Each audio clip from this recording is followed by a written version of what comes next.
En nuestro pueblo la gente desaparece. No se mudan, simplemente se desvanecen. Es como si la tierra misma abriera una trampa y se los tragara. Luego los devuelve, pero ya no son ellos.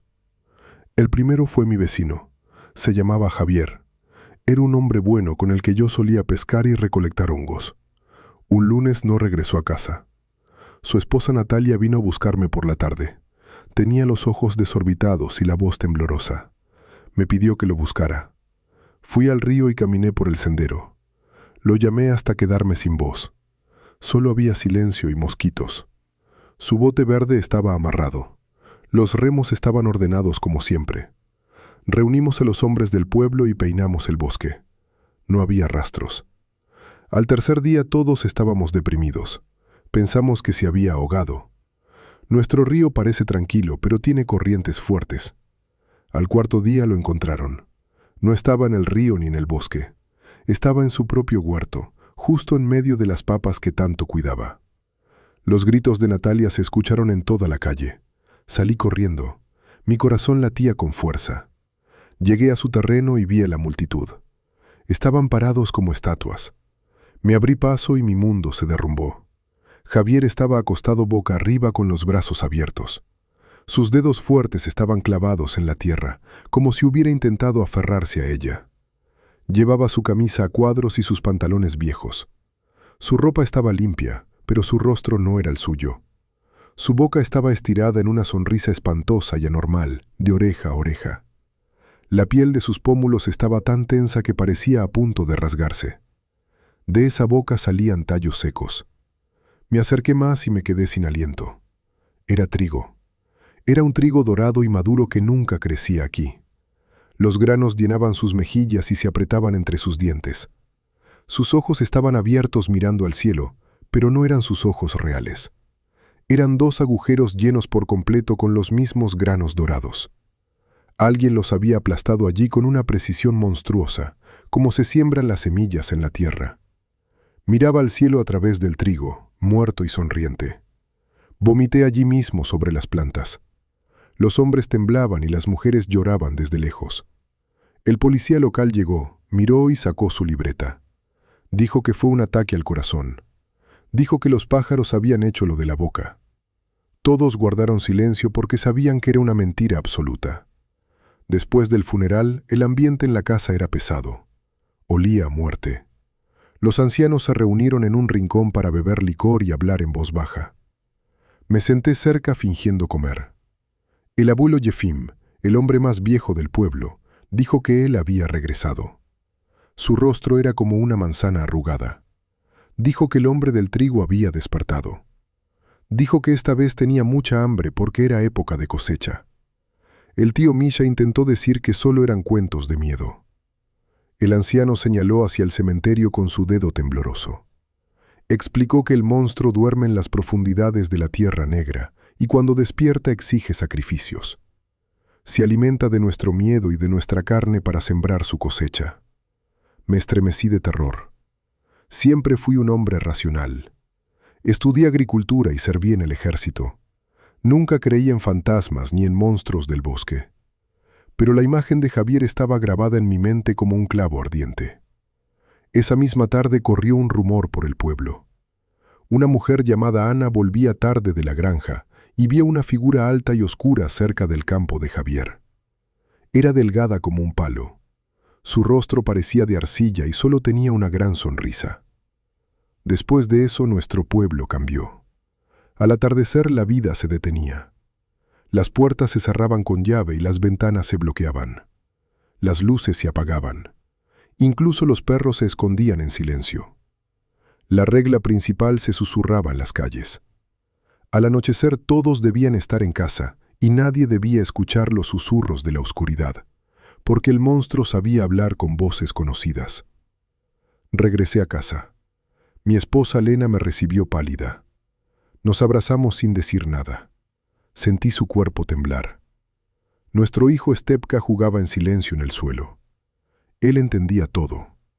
El niño me preguntó quién era el hombre del trigo. Lena le hizo una seña de que guardara silencio. Le respondí que era un personaje de cuento inventado. Mi voz sonó ronca y falsa. Al ver el miedo en sus ojos, supe que yo mismo no creía mis palabras. Una mentira no deja a un vecino muerto con la boca llena de granos. Llegó la noche. Revisé cada cerradura de la casa. Todo parecía seguro. Más tarde, en la madrugada, me despertó un sonido extraño. Era un susurro apenas perceptible. No podía entender las palabras. Pensé que era el cansancio. Me acosté mirando la oscuridad. En el silencio absoluto de la casa, escuché un sonido seco detrás de la pared. Sonaba como si alguien pasara lentamente la mano sobre un manojo de espigas secas. La tensión en el pueblo duró una semana. La mente humana no puede soportar tanto estrés, así que empezamos a relajarnos un poco. Empezamos a hablar más fuerte e incluso a bromear sobre el monstruo. Justo en ese momento, la criatura se llevó a la segunda víctima. Era María, la hija del herrero. Tenía 16 años y siempre ayudaba a su madre. Desapareció al volver de la casa de una amiga. Su camino duraba solo 10 minutos, pero nunca llegó. La buscamos toda la noche. Mi hijo lloraba porque María siempre le traía dulces. Yo caminaba con los hombres y sentía un sudor helado. Sabíamos que no buscábamos a una persona viva. La encontramos cerca del pozo viejo en las afueras. Estaba sentada apoyada en la madera húmeda, como si descansara. Sus manos estaban en sus rodillas y su vestido estaba limpio. En su rostro joven estaba la misma sonrisa estúpida y gigante. Su boca estaba repleta de trigo y los tallos asomaban. Sus ojos estaban llenos de semillas doradas. Su padre, un hombre enorme, se derrumbó al verla. No gritó, solo soltó un gruñido animal. Cayó de rodillas y comenzó a sacudir a su hija. Le decía que debía dolerle y que él lo arreglaría. Lloraba mientras intentaba sacar los granos de sus ojos. Los granos estaban incrustados, como si fueran parte de su carne. Él rasguñaba la piel y sacaba algunos, pero al instante parecían otros nuevos desde adentro. La fuente era inagotable. El hombre lloraba y aplastaba las semillas con los dedos, pero solo se hundían más. Decía que no salían y le pedía perdón a su hija muerta. Se golpeó la cabeza contra el pozo hasta sangrar. Tuvimos que alejarlo. Todos sentimos vergüenza y horror. Esto nos rompió por completo. Ya nadie dudaba de la verdad. El miedo se instaló en nuestros huesos. Era una cacería sistemática. Ese mismo día fui a ver al anciano Jefim. Vivía solo en una cabaña vieja. Le pedí que me explicara todo.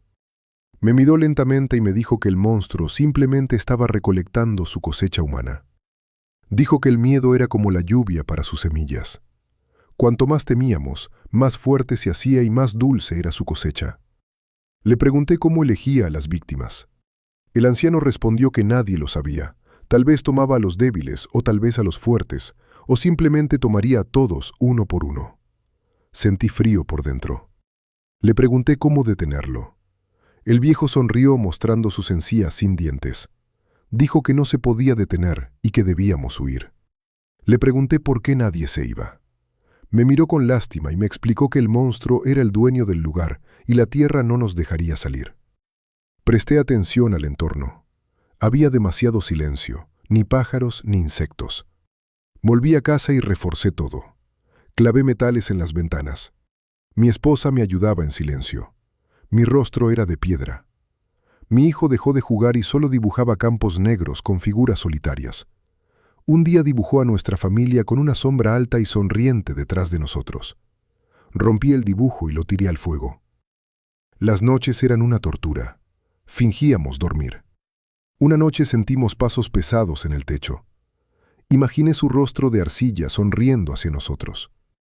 Lo peor comenzó una semana después. Desperté en la madrugada. Escuché un susurro que parecía venir de debajo de la tierra. La voz me llamó por mi nombre y me pidió ayuda. Era la voz de mi difunto padre, idéntica a como me hablaba en mi infancia. Empecé a temblar. Me tapé los oídos y me repetí que no era él. El susurro se detuvo, pero no dormí más. Vivíamos en una pesadilla pegajosa. Perdí peso y me veía demacrado en el espejo. Cada noche poníamos un tronco en la puerta como seguro adicional. Mi esposa encendía velas. Nuestro hijo se escondía en un rincón. Sabíamos que algún día el susurro usaría una voz imposible de resistir. Entonces llegó el nuevo susurro. Empezó como un viento suave. Luego tomó la forma de la voz de mi hijo. La voz detrás de la puerta me llamaba papá y me pedía que le abriera. Mi sangre se heló. Mi esposa me tomó de la mano. El verdadero niño estaba abrazado a mí, llorando y diciendo que él estaba dentro. Le dije que lo sabía.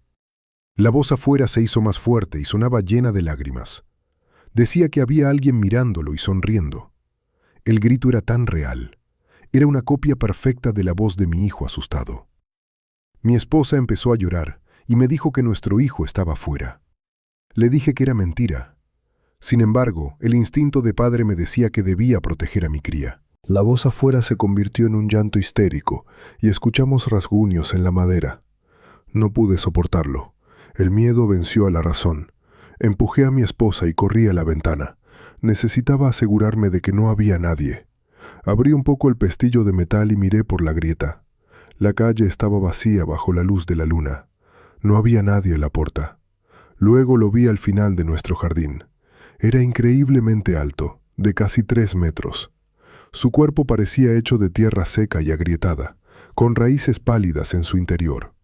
Llevaba una capa de trigo seco que se movía lentamente. Su rostro era una placa lisa de arcilla negra y brillante. Solo tenía una sonrisa ancha y profunda. No tenía ojos ni nariz. Esa horrible sonrisa miraba directamente a mi ventana. La criatura estaba quieta. La voz de mi hijo salía de esa máscara de arcilla. Me alejé de la ventana aterrorizado y choqué contra la pared. Dije que no había nadie. La voz afuera cambió, suspiró con tristeza y dijo que se rendía. Escuchamos un golpe suave, como si un cuerpo pequeño cayera en los escalones. Nos quedamos así hasta el amanecer. Cuando salió el sol, abrí la puerta. No había nadie, pero en la madera había un montón de tierra húmeda y cálida. En el centro de la tierra había un enorme grano de trigo dorado. Cerré la puerta. No le dije nada a mi esposa, solo guardé el grano en mi bolsillo. Sabía que yo era el siguiente. Los siguientes 3 días fueron una lenta tortura. Casi no dormía. Tenía un sabor a harina constante en la boca. Noté que mis propios labios se estiraban en una sonrisa débil contra mi voluntad. No podía relajar los músculos del rostro. Luego comenzó la picazón. Al principio fue un leve cosquilleo en la espalda. Al segundo día sentí agujas calientes bajo la piel. Al tercer día sentí que algo se movía en mi garganta, como si una semilla intentara crecer. Me miré al espejo. Mi rostro estaba demacrado. Mi sonrisa era tensa y en mi espalda había un brote rojo. No podía soportarlo más. La espera era peor que la muerte. Decidí que no me quedaría en esa jaula. Le dije a mi esposa que me iba. Ella me miró con horror y me suplicó que no lo hiciera. Le grité que quedarse era morir. Le dije que intentaría llegar a la carretera principal para buscar ayuda. Yo mismo no lo creía, pero no podía quedarme a sentir cómo algo crecía dentro de mí. Quité el seguro y salí corriendo. El aire frío me quemó los pulmones. Corrí sin mirar atrás por la calle de tierra. Después de 100 metros, escuché el crujido seco detrás de mí. Era bajo, pero claro, y se acercaba. Miré por encima del hombro. El monstruo estaba allí. No corría por el camino. Se movía por el borde del campo a la misma velocidad que yo. Sus largas piernas daban pasos suaves. Parecía deslizarse. Su sonrisa de arcilla estaba clavada en mí. No tenía prisa porque sabía que yo no podía escapar. El pánico me cegó. Me desvié y corrí por los huertos, tropezando con los agujeros. El crujido me seguía por todas partes. Vi un viejo granero abandonado con el techo hundido. Era mi último refugio. Entré y cerré la puerta con todas mis fuerzas. Me apoyé en ella para recuperar el aliento. Mi corazón latía con fuerza. Afuera los pasos lentos se detuvieron frente a la puerta. De repente sentí cosquillas en la garganta. Mi boca se llenó de algo duro y seco. Me ahogué. Abrí la boca y granos de trigo cayeron al suelo sucio. Metí los dedos en mi boca para sacarlos, pero aparecían más. Fluían desde mi garganta en una corriente continua. Tosí y escupí, pero la cantidad aumentaba. Caí de rodillas. No podía respirar. Sentía los granos moverse en mi boca como si estuvieran vivos. El sabor era dulce, harinoso y tenía sangre. Intenté gritar, pero solo salía más trigo. Los granos formaban un montón en el suelo. Me golpeé la cabeza contra la tierra y me rasguñé el cuello hasta sangrar. Nada funcionaba. La fuente era infinita. La cosecha había madurado dentro de mí y ahora la estaban recogiendo. La puerta de granero se abrió lentamente. El monstruo entró. En ese espacio pequeño parecía aún más gigante. Su cabeza tocaba las vigas podridas. Su capa de espigas rozaba las paredes. Olía a frío de tumba y paja podrida. Se inclinó hacia mí. Su rostro de arcilla y su sonrisa estaban a centímetros de mí. Yo me arrastraba hacia atrás asfixiándome. Mis manos resbalaban sobre el trigo que acababa de salir de mi cuerpo. Él extendió su brazo largo y huesudo. Sus dedos parecían ramas con garras oscuras. Me tocó la frente con suavidad. Su tacto era helado como el hielo eterno. En ese momento, el flujo de granos en mi boca se convirtió en una cascada. Todo se llenó de trigo. La presión destruyó mis pulmones y mi mente. El mundo se oscureció. Lo último que vi antes de quedar ciego fue su sonrisa, idéntica a la de mis vecinos muertos. Sentí cómo mis propios labios se estiraban en la última convulsión para copiar esa misma mueca. En las afueras del pueblo se encontró el cuerpo del residente local desaparecido. El informe médico preliminar indicó que la muerte fue por asfixia debido a vías respiratorias llenas de granos de trigo. El rostro del difunto presentaba una mueca característica similar a una sonrisa. No se encontraron otros signos de violencia. Un saludo especial para mis seguidores. Les deseo lo mejor, mucha salud y felicidad. Muchas gracias por su apoyo.